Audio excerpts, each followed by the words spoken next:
Madame, mademoiselle, monsieur, bonjour. Je suis très heureux de vous retrouver à notre émission La pensée et les hommes d'aujourd'hui et je vous remercie pour votre fidélité. Vous le savez, l'histoire de la pensée et les hommes a été jalonnée par divers combats et notamment par divers combats en faveur de la liberté sexuelle, en faveur de la contraception, à une époque où c'était extrêmement dangereux sur le plan juridique, et aussi en faveur de l'interruption volontaire de grossesse. Mais nous ne sommes pas les seuls dans l'histoire à avoir évoqué ces questions. L'Université libre de Bruxelles nous a très largement précédés. C'est le sujet de notre émission d'aujourd'hui. Je vous retrouve dans un instant avec mes invités après notre générique.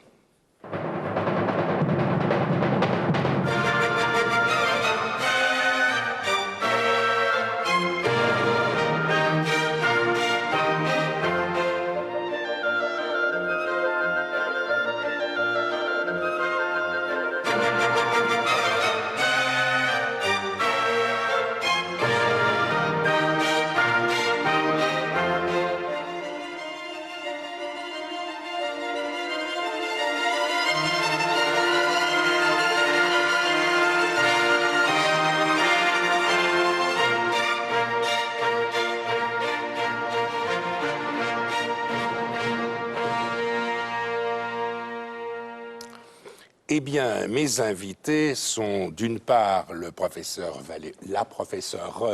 Valérie Piette, vous êtes professeure d'histoire contemporaine à l'Université libre de Bruxelles, et Vanessa Do, qui, elle, est assistante en histoire contemporaine à l'Université libre de Bruxelles. Et à deux, mais aussi avec d'autres, vous préparez une exposition qui s'intitule « Pas ce soir, chérie ». Alors déjà, le titre est interpellant, je vais vous demander tout de suite de vous expliquer sur le titre, mais il s'agit bien d'une exposition dans le cadre du 175e anniversaire de l'Université libre de Bruxelles, une exposition sur la sexualité. Nous verrons dans un instant quels aspects. Mais alors, Valérie Piette, pourquoi ce titre un peu sibyllin, d'autant qu'il y a des parenthèses, et un « e » entre parenthèses, « pas ce soir, chérie ».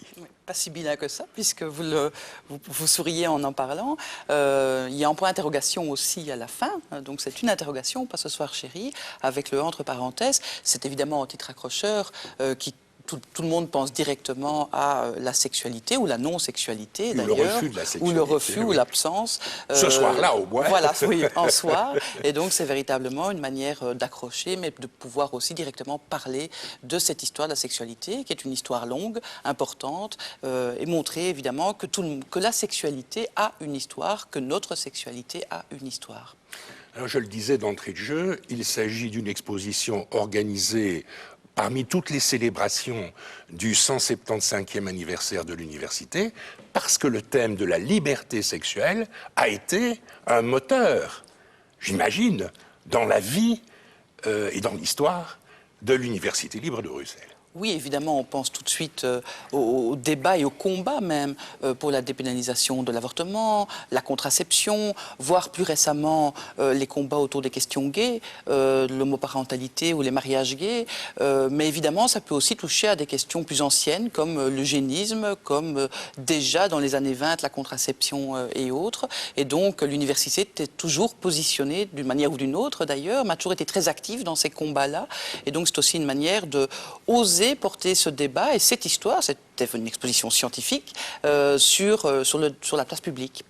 Alors ce combat, parce qu'il est en liaison directe, j'imagine, avec ce concept qui est central dans la philosophie de l'université, c'est-à-dire le libre examen. Oui, c'est bien ça. Tout à fait, pouvoir aussi s'interroger sur un objet d'histoire, en fait, extrêmement important, qui touche tout le monde. Hein. La sexualité, nous en sommes tous issus d'une manière ou d'une autre. Cette sexualité est quelque chose d'extrêmement important, et donc montrer aux visiteurs que cette sexualité a une histoire, et donc oser aborder ce sujet, qui est peut-être la chose la plus naturelle du monde, entre guillemets, mais que, également construite, surveillée, politisée, jusqu'à nos jours, et donc de montrer pourquoi cet intérêt, pourquoi ces sourires dès qu'on parle de sexualité, qui est quelque chose de tabou, et donc oser en parler, c'est aussi ça la libre pensée à l'ULB. Donc vous avez voulu en quelque sorte abattre un tabou, oserais-je dire. Oui, effectivement, on veut aussi abattre un tabou d'une part, mais aussi combattre des idées fausses, c'est-à-dire l'idée que la première révolution sexuelle a lieu en 1960, dans les années 60, c'est totalement faux. L'idée que les politiques publiques se penchent sur des questions de sexualité avec le sida, c'est complètement faux. Il y a effectivement aussi la syphilis, l'idée qu'on jouit aujourd'hui et qu'on ne jouissait pas avant. Donc c'est un tabou, c'est des tas d'idées fausses, et donc le but de l'exposition, c'est bien de montrer que la sexualité a une histoire et pas uniquement la sexualité marginale, considérée comme marginale comme l'homosexualité ou d'autres qui ont été fort étudiées par les sciences humaines, mais aussi l'hétérosexualité dont on ne sait pas grand-chose. Et vous êtes des historiennes, donc j'imagine que dans la conception même de l'exposition que vous montez, il y a un fil directeur historique. Oui, mais nous ne sommes pas que des historiennes. Enfin, ici, oui, mais dans l'équipe, nous avons travaillé avec des juristes, avec des anthropologues. Donc l'idée est évidemment... Avec des psychologues aussi? Un peu, oui, aussi, évidemment. Donc on a touché à des domaines extrêmement larges, parce que la sexualité, ça touche à tout, en fait. D'une certaine manière, c'est politique, c'est économique, c'est social, ça touche véritablement tous les domaines. Ça touche à l'émancipation féminine, ça touche à la médecine, ça touche à l'histoire de la religion. Enfin, ça touche à des domaines très variés. Donc, ça a été difficile de choisir, en fait, comment construire en scénario d'exposition. Et donc, on a véritablement choisi de commencer par une histoire d'une famille. Alors, pour les personnes qui nous écoutent, je vais vous demander d'être un peu notre guide. On n'a pas l'occasion de montrer aujourd'hui des images de l'exposition, mais je me laisse entraîner par vous. Vous êtes mes guides, vous êtes nos guides. Pour tous ceux qui nous écoutent aujourd'hui, dans l'exposition, elle commence par quel thème ? Alors, le visiteur fera la rencontre d'une famille, une famille modèle. Ça existe, une famille modèle dans le sens où ça peut être l'histoire de notre famille. Il leur arrive tout un tas de choses. Et donc, Coralie, donc on part de Coralie, une jeune fille de 20 ans, tente de faire son arbre généalogique et dans les vieux papiers retrouve la vie de ses ancêtres. Et donc, on parle de leur intimité, de leur bonheur, de leur malheur, qui sont en fait très différents selon les époques, selon l'orientation. Quand vous dites ancêtre, excusez-moi de vous interrompre, quand vous dites ancêtre, vous pensez 19e siècle. Oui, l'exposition... Pas au-delà, pas avant cela dans l'histoire. Très peu. L'exposition est essentiellement basée sur le 19e et le 20e siècle. C'est ça. Voilà. Et donc, on découvre, on lit les récits de vie, on voit les bonheurs et les malheurs de tous les membres de la famille, et on se rend compte que tout ce qui leur arrive est très différent selon l'époque, selon leur orientation sexuelle, selon leur sexe, selon leur position sociale. Et donc, c'est véritablement le canevas de l'exposition. C'est-à-dire qu'on ne peut pas se pencher sur des questions de sexualité, sur l'histoire de la sexualité, sans passer par cette grille de lecture qui est la grille de lecture du genre, de la position sociale, de l'époque, de l'orientation sexuelle. Cette famille, en fait, là, elle humanise véritablement la sexualité, elle humanise aussi l'exposition. C'est en prétexte. Ça peut paraître quelquefois complètement caricatural parce qu'il leur arrive plein de choses. On va toucher à l'hermaphrodisme, on va toucher au mariage homosexuel, on va toucher à la question évidemment l'eugénisme, à l'avortement, à l'eugénisme, on va toucher à toutes ces questions, évoquait, mais en même temps, en fait, quand on réfléchit bien dans nos familles, et si on remonte un peu et si on gratte un peu, ben c'est d'une banalité à toute épreuve presque. Donc c'est pas si caricatural que ça, mais ça nous permet de traverser les siècles et de brosser véritablement une histoire de la sexualité avant d'arriver à une seconde zone consacrée plutôt à tous les discours sur la sexualité. Parce qu'on a beaucoup parlé de la sexualité. On n'a fait que ça, que ce soit les médecins, que ce soit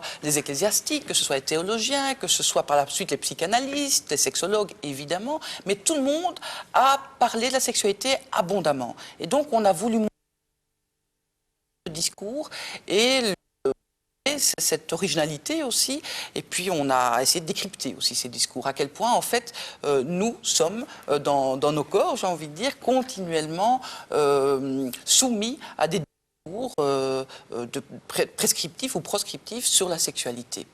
Vous me faites penser à un professeur que nous avons eu, vous et moi, Jean Stengers, qui a étudié la question de la masturbation au XIXe siècle, qui montrait que les pasteurs protestants, que les médecins du XIXe siècle considéraient la masturbation comme le début ou le chemin vers la folie. Enfin, cette pratique sexuelle était terriblement condamnée, alors qu'aujourd'hui, les sexologues nous disent oh, c'est tout à fait normal, ça fait partie de l'étape d'une étape.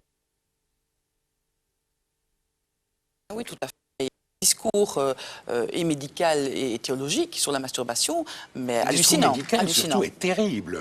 Oui, tout à fait. Donc on dit aux jeunes gens au 19e siècle, arrêtez, vous allez mourir. Le stade ultime, ça va être la mort. Ouais, Et donc ça, quelle c'est- panique pour les jeunes gens et les jeunes filles, évidemment, face à la masturbation. Et donc on va montrer aussi des appareils anti-masturbatoires qu'on a inventés au 19e siècle pour que les jeunes gens, les jeunes hommes, les jeunes filles ne se masturbent pas.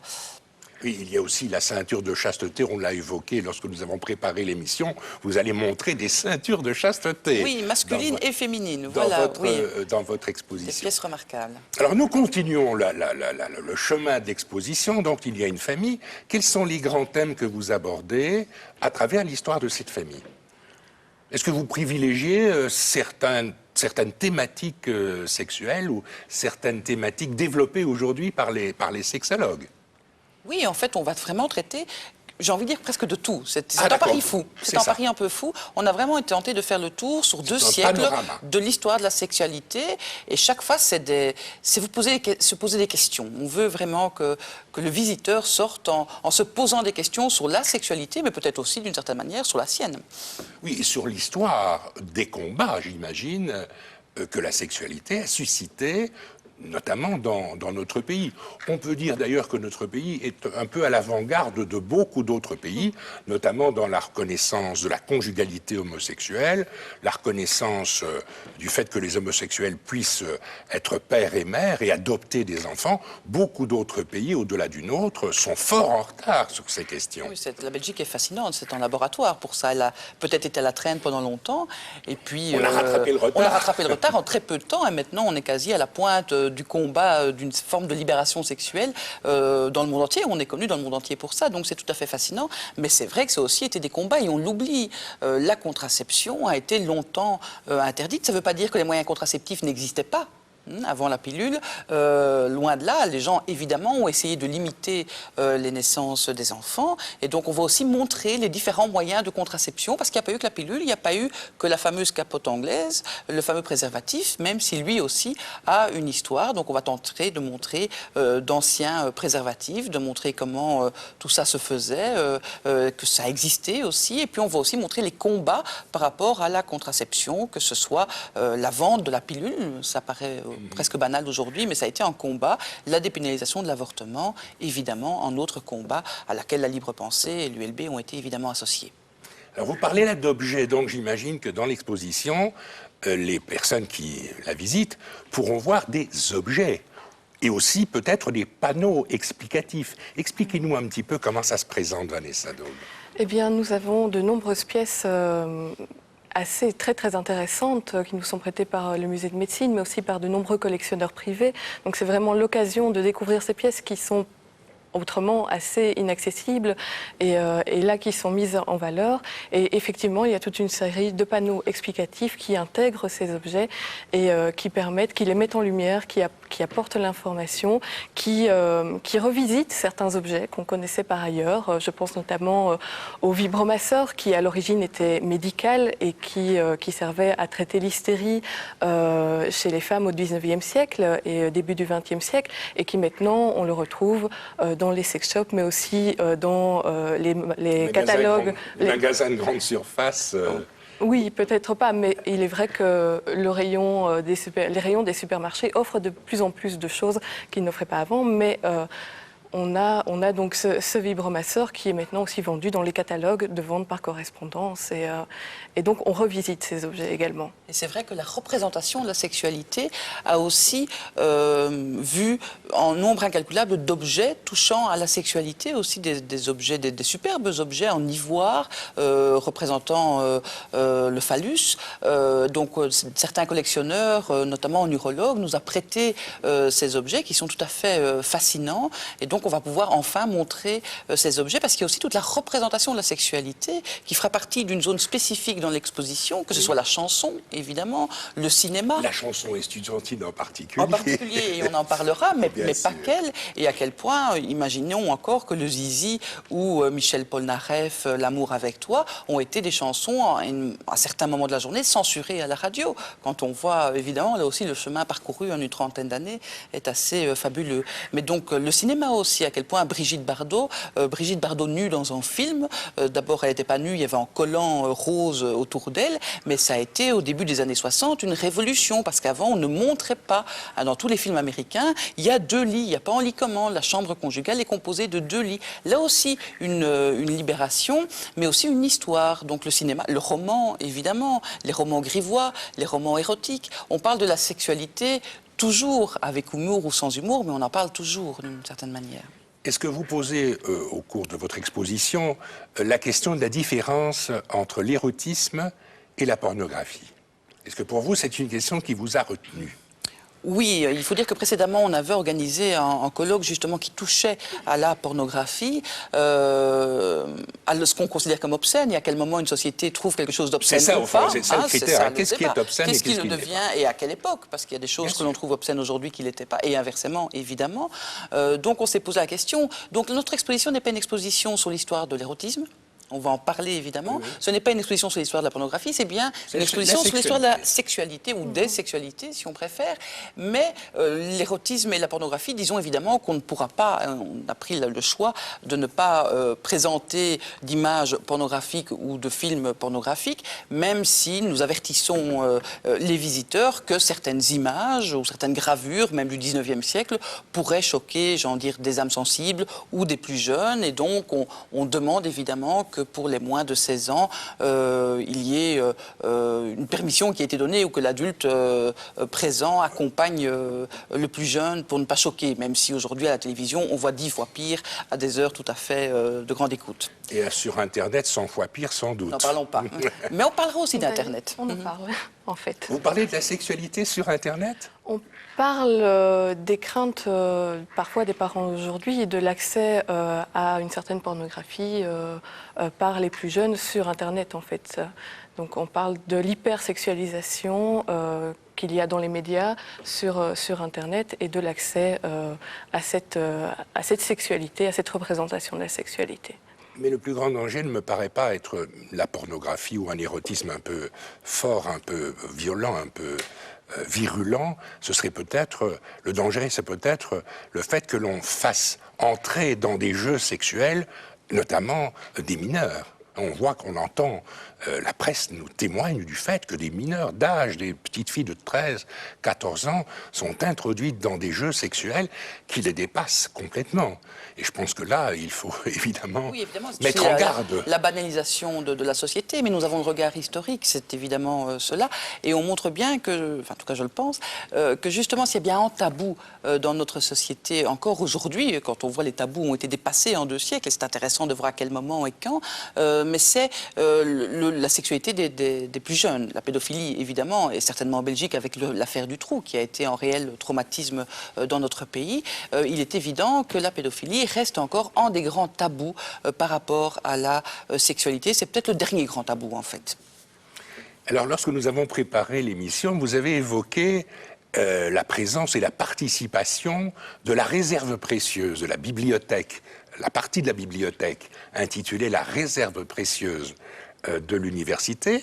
Dans l'exposition, expliquez-nous un petit peu comment cette section particulière de la bibliothèque peut être un appui à votre exposition. Eh bien, de 2 façons. Déjà, ils ont accepté de nous prêter une de leurs salles dans laquelle nous montrerons tout ce qui est en rapport avec la représentation de la sexualité. Et aussi, ils ont des richesses incroyables, des fonds totalement incroyables, une bibliothèque incroyable sur le sujet, sur la sexualité, sur l'anticléricalisme.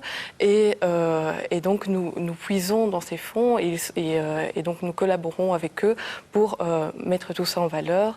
Et cela nous a aidés remarquablement. Tout à fait. Donc, ils ont vraiment des fonds remarquables. Je pense au fonds Van Belle ou le fonds Berthe que nous avons montré. C'est la première fois vraiment qu'on va montrer abondamment ce fonds et qui est d'une richesse inouïe. Et la réserve précieuse a vraiment là une richesse et on va donc pouvoir voir enfin ces fonds remarquables.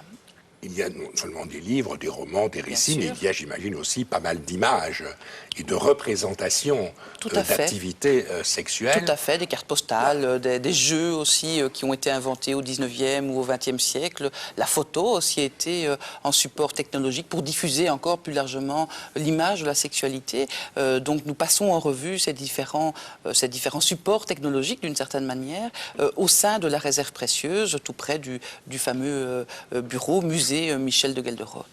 Alors, quand on part en sexualité, on pense aussi prostitution. Est-ce que le thème de la prostitution est évoqué dans votre exposition? Oui, là aussi, du 19e siècle à nos jours, hein, la prostitution qui a été utilisée par la bourgeoisie dans un premier temps aussi comme une école à la sexualité, en tout cas pour les jeunes hommes évidemment, jusqu'à nos jours, tout le discours sur l'abolitionnisme et le réglementarisme, là aussi, on n'a rien inventé aujourd'hui. Ces débats déchiraient déjà les moralistes, les philanthropes au 19e siècle, et donc on revient également sur ces débats. Oui, là, il y a des aspects juridiques évidents, hein, entre abolition, répression, etc., de la prostitution, et les nouvelles formes que peuvent prendre les travaux des prostituées, masculins comme féminins. Hein. On voit une explosion, en quelque sorte. On n'est plus à la prostituée telle que la décrivait Maupassant au XIXe siècle. Aujourd'hui, la prostitution, elle me paraît être partout, dans le journal, dans la rue, mais aussi, notamment, par le canal d'Internet. Tout à fait, elle a été aussi mondialisée hein, par, là aussi, des moyens informatiques. Mais d'une certaine manière, c'est vrai qu'elle a toujours existé. C'est peut-être différent, en tout cas, dans la visibilité que nous en avons aujourd'hui. Et donc, nous allons également, évidemment, parler de cette sexualité-là. C'est aussi une forme de sexualité. Alors, vous parlez aussi, on l'a dit au début de l'émission, vous parlez aussi de l'homosexualité. Oui, en fait, l'homosexualité a permis, en tout cas, je pense là, presque scientifiquement, l'homosexualité et les mouvements homosexuels des dernières années, des années 60 à nos jours, ont permis de faire entrer la sexualité comme objet de recherche en sciences humaines. C'est vrai que la sexualité est importante partout aujourd'hui, même politiquement. Hein. Il suffit de voir de l'entrée des nouveaux pays au sein de l'Europe. La question de la contraception, de l'avortement, mais aussi de la reconnaissance de l'homosexualité sont quasi des enjeux politiques premiers dans l'entrée de ces pays au sein de l'Europe. Donc c'est vraiment quelque chose d'extrêmement fondamental et important. Et donc cette homosexualité, l'étude sur l'homosexualité, sur les mouvements gays ou les mouvements lesbiens, notamment aux États-Unis, ont fait rentrer l'histoire de la sexualité, de l'hétérosexualité également, dans ces recherches scientifiques, que ce soit en sciences politiques, en anthropologie, en sociologie et en histoire ou en droit. Et on observe dans certains pays, peut-être même dans le nôtre, que homosexualité a souvent été associée avec laïcité ou féminisme. Je pense notamment au Québec, au Canada. Féminisme est souvent associé avec laïcité. Est-ce que c'est un des thèmes que vous abordez? Le rôle de la laïcité dans l'expansion, dans la défense de certaines formes de sexualité. Oui, tout à fait. En tout cas, déjà dans les combats, que ce soit la contraception ou l'avortement, mais c'est vrai aussi que, notamment, la libre pensée, la laïcité, va reprendre dans les années 80, mais déjà à l'époque, comme cheval de bataille, la liberté de l'identité sexuelle. Et je pense notamment qu'à l'ULB, on a eu le premier cercle homosexuel étudiant qui a vu le jour au début des années 80. C'est une première au sein des universités belges. Je crois qu'on peut encore là le souligner. Alors, vous avez fait œuvre d'historien. Maintenant, je vais vous demander de vous muer un petit peu en futurologue, si j'ose dire. Alors, à partir de votre exposition, est-ce que vous avez des sujets ou des thèmes à développer dans l'avenir? Est-ce que vous souhaitez, par exemple, que le développement de la réflexion sur la sexualité s'investisse dans certaines directions ou étudie certains thèmes en particulier? Ah ben on a ouvert des portes, énormément de portes. Et là maintenant, j'ai envie de dire que chaque panneau que vous allez voir, chaque zone que vous allez découvrir mériterait des recherches beaucoup plus poussées. Il est évident que là, on va donner un aperçu général. C'est des années de recherche, cette exposition, il faut bien le souligner. C'est des années de recherche et chaque chose mérite d'être poussée. Je pense notamment à anticléricalisme et sexualité. Je pense à l'homosexualité dont on sait peu de choses et toujours à cette fameuse hétérosexualité conjugale, hein, qui n'est pas justement la prostitution, dont on sait en fait le moins de choses. Hein. On parle beaucoup de l'homosexualité, on parle beaucoup de la prostitution, parce que c'est visible, c'est dans la rue, ou c'est des choses sur lesquelles la société s'est attachée. C'est peu banal aussi. Hein. Voilà, c'est peu banal, mais le banal a peu intéressé les contemporains, et donc en fait a laissé peu de traces aux historiens. Donc c'est cette trace-là aussi qu'on a été chercher, et il y a encore des traces évidemment à aller chercher, donc appel à tous les collectionneurs qui ont encore des choses. Il y a une réserve précieuse à l'ULB, il y a des archives qui sont prêtes à accueillir tout ce que vous possédez sur la question, évidemment. Eh bien, avant de nous quitter, je vais aborder avec vous maintenant quelques questions pratiques.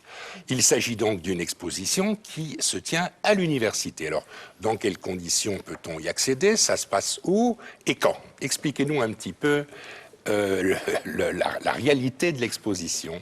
Donc elle se tient jusqu'à fin mai, Oui. avenue Roosevelt, dans le hall des marbres de l'Université libre de Bruxelles. Donc, le hall des marbres, c'est cette grande salle qui se trouve dans le dos de Théodore Verhaeghe. Voilà, C'est bien exactement. ça. Exactement. Et donc vous pouvez accéder à l'exposition par ce bâtiment. Oui. Elle se trouve dans ce bâtiment et elle est ouverte du lundi au samedi, de tous les jours donc de 10 à 17 heures, sauf le dimanche et les jours fériés. Et il y a des nocturnes tous les mercredis à 21 heures. Est-ce qu'elle est payante? Oui, pas pour les membres de la communauté universitaire, je crois que c'est 5 €, et il y a des prix à 3 € pour des étudiants venant d'autres universités ou pour des gens pour d'autres conditions. Donc il y a différents prix, et il y a aussi des visites guidées J'allais vous pour tous poser les la question. groupes qui le Donc, désirent. des évidemment. groupes d'une association de pensionnés, par Bien exemple, sûr. etc., peuvent se faire guider. Tout à fait. Exactement. Et il suffit de s'adresser à vous. Il suffit de s'adresser à nous. Il y a un site, hein, www.expo, pas ce soir en un mot, et on peut évidemment s'adresser à nous, téléphoner, prendre des rendez-vous pour ces visites, donc jusqu'à la fin du mois de mai. Donc j'imagine qu'on vous touche aisément, tout simplement en entrant sur le site Tout à fait. Internet de l'Université libre de Bruxelles, et puis on n'a qu'à se laisser guider par Pas ce soir, chérie. C'est le titre de votre émission, de votre exposition, pardon. Je vous remercie d'avoir participé à notre émission d'aujourd'hui. Je vous souhaite plein succès Merci beaucoup. pour Merci. votre exposition.